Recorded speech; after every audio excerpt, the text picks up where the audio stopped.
Hello friends, welcome back to my channel. তো আমার চ্যানেলের নতুন ভিডিওতে তোমাদের আবার স্বাগত জানাই।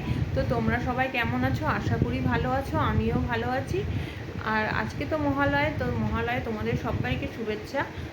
তা মহালয় তার কালকে রাত্রেবেলা হঠাৎ করে শুয়ে শুয়ে ভাবছি যে আজকে আমাদের এখানে সিদ্ধেশ্বরী মায়ের কাছে মন্দিরে পুজো দিতে যাবো, যেহেতু আজকে মহালয়ার অমাবস্যা।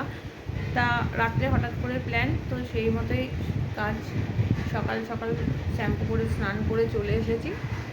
তো দেখি এখন বেরোবো রেডি হয়ে। তো তোমরা মন্দিরে গিয়ে তোমাদের আবার দেখাচ্ছি, আমাদের মাকে দর্শন করাচ্ছি।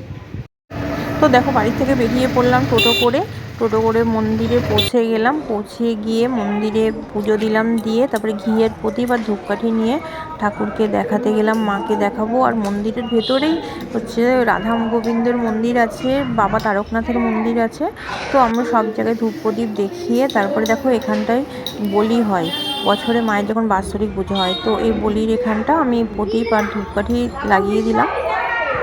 তো ভিডিওটি আজকে পুজো দিনটাকে, আজকে মহালয়ের দিনটাকে আমরা পুজো দিয়েই আমি শুরু করলাম, মায়ের কাছে প্রার্থনা করে সবাই ভালো থাকুক, সুস্থ থাকুক। তোমরাও ভালো থেকো, সুস্থ থাকো।